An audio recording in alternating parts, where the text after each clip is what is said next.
Hello friends, welcome to Nursing and Biology. Today I'm going to share an incident with you while working on night shift.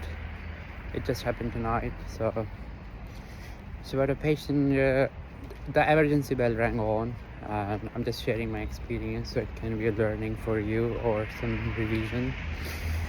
So the emergency bell rang on, ran quickly, found patient unresponsive. I quickly checked the signs of life for in less than 10 seconds.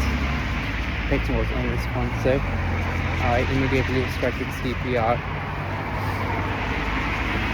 with good contractions because your adrenaline is rushing through and you're kind of panic state as well.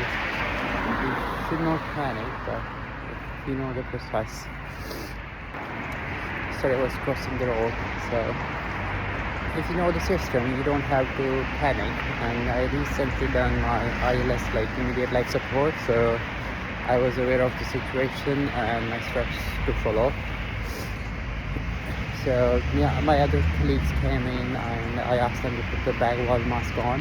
While they prepared it, they put the high flow mask on 15 liters with non-rebreathe mask, and then it was changed with the bag wall mask, and 2 rescue breaths were given after 30 compressions. So after that, the doctors came in, outreach team came in, which helps and supports with these emergency events, and they started helping. They immediately took out. The next step after commencing the CPR is to switch on the defib and put on the defib pads in the chest over here and here. So it was applied. So it should be the CPR compression should not be, chest compression should not be stopped for less than 5 seconds.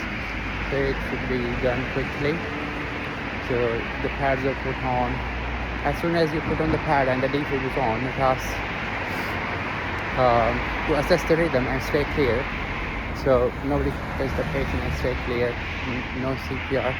Assesses the rhythm, and if it's shockable rhythm, like the shockable rhythms are VF, ventricular fibrillation, and pulseless ventricular tachycardia, PVT.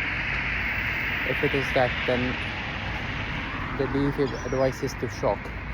So if it's automated, then it charges automatically, and if it is not, then we manually charge up to 120 or 120 joules and then deliver the first shock. So actually the pulse was non-shockable, so it was pulseless electrical activity. So the shock was not given, and the chest compressions were resumed as usual.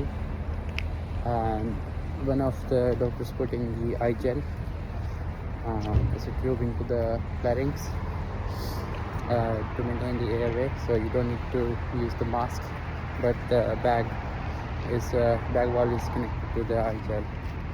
And after 2 minutes, I was tired. I was switched on by the other nurse, and then she started CPR.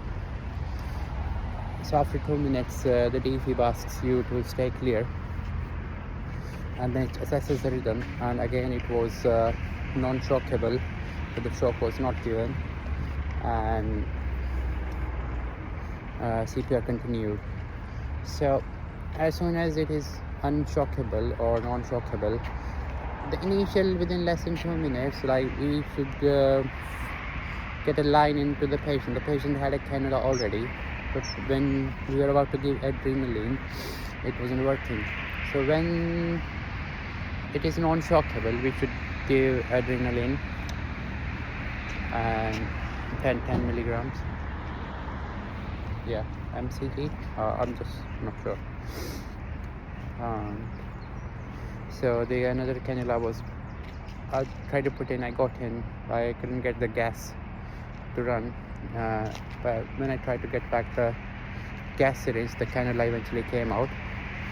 So the doctor had to immediately do the intraosseous. So it was done from here, from shoulder, and the adrenaline was given through there. So yeah, this is the story. And so it was done multiple times. The 3 times ADR was given. It's given every 3 to 5 minutes, and there was no shock was given because it was not VF or VT, and it was asystole in the end. And after doing the reversible causes, like the process ran up to 30 minutes or more. Like the patient's potassium was high in the gas, so the medication was given to reverse that cause. So we try to reverse the causes of cardiac arrest if that's possible, and continue the CPR in the same meantime. So it was a team of like 7 to 8 members, and there was a team leader like on the foot side, leg side of the patient, so who sees all the events and ask the scriber to write all these things on a paper to record the time intervals of the shock given or ADR given. Yeah, this was the scenario that just happened tonight. Yeah, that I wanted to share with you guys. It could be a learning experience for you, right? It can happen anytime, guys.